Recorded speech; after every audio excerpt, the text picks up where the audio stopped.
السلام علیکم ورحمۃ اللہ وبرکاتہ۔ اس ویڈیو کے اندر حضور غوث اعظم الشیخ عبد القادر جیلانی الحسنی والحسینی آپ کی سیرت اور کرامات کے حوالے سے ہم گفتگو کریں گے، مگر ویڈیو میں آگے بڑھنے سے پہلے اگر ابھی تک آپ نے ہمارے چینل کو سبسکرائب نہیں فرمایا تو ابھی فرما دیں تاکہ ہر آنے والی اچھی ویڈیو آپ تک بر وقت پہنچتی رہے۔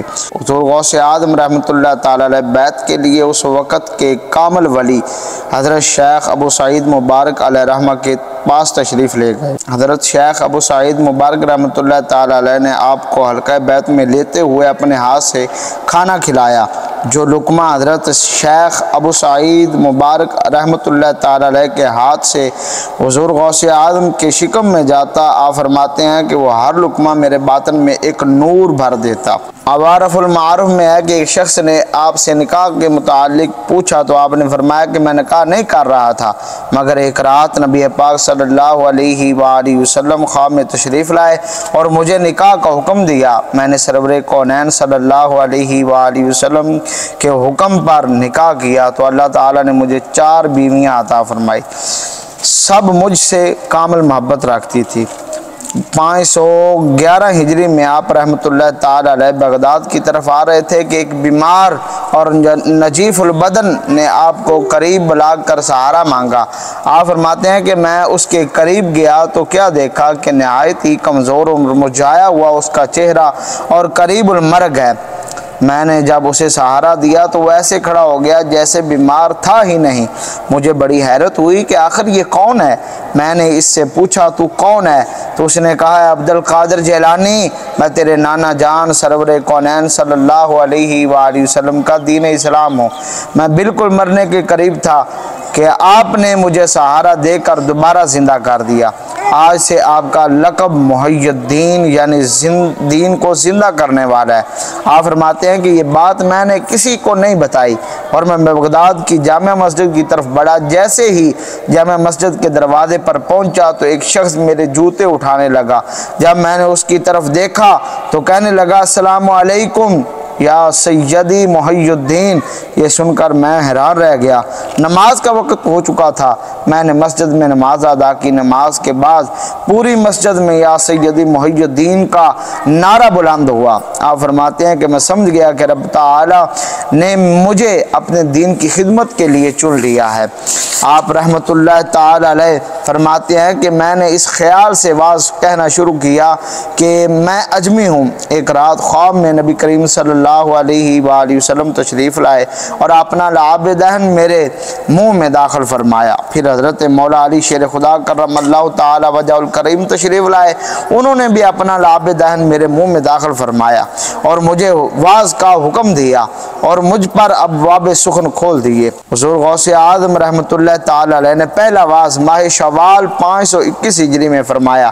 مجمع پر ہیبت اور رونق چھائی ہوئی تھی کہ ملائکہ اور گروہ اولیاء نے محفل کو ڈھانپا ہوا تھا۔ آپ نے لوگوں کو رحمان کی طرف بلایا تو سب لوگ اطاعت و فرما برداری میں لگ گئے۔ 400 اشخاص کلم و دعوات لیے آپ کی نصیحتیں قلم بند فرماتے۔ محفل آواز میں 70 ہزار افراد ہوتے تھے۔ آپ کی آواز میں یہ کرامت تھی کہ جس طرح پہلا شخص آپ کی آواز کو آسانی سے سنتا تھا، 70,000واں شخص بھی اسی طرح آسانی سے آپ کی آواز سنتا تھا۔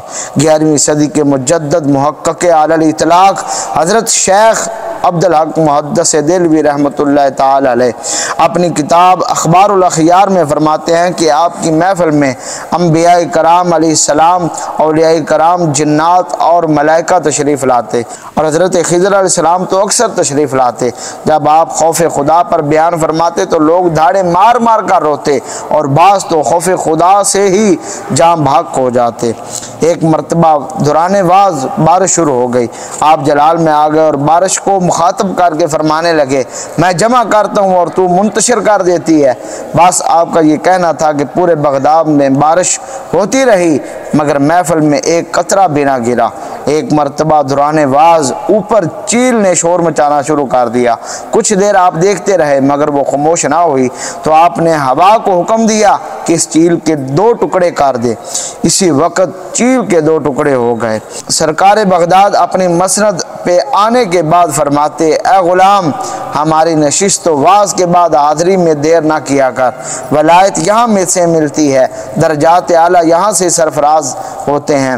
اور اے توبہ کے خواہش مندو، میرے پاس آؤ، 1 دفعہ ہفتے میں آؤ، اگر نہ ہو سکے تو مہینے میں 1 دفعہ آؤ، یہ بھی نہ ہو سکے تو سالانہ 1 دفعہ آؤ، اگر یہ بھی ممکن نہ ہو تو زندگی میں 1 مرتبہ ضرور آؤ اور ہزاروں نعمتیں لے جاؤ۔ اے عالموں، 1000 مہینے کی مسافت طے کر کے آؤ اور میری ایک بات سن کر جاؤ۔ جب تم یہاں آؤ اس وقت اپنے اعمال، زہد و تقوی اور اپنی حیثیت کو نظر انداز کر دینا تاکہ تم اپنی قسمت کے موافق مجھ سے اپنا حصہ حاصل کر سکو۔ میری مجلس میں پوشیدہ فرشتے، خاص اولیاء اور رجال الغیب اسی لیے آتے ہیں تاکہ بارگاہ الہی کے آداب سیکھ لیں۔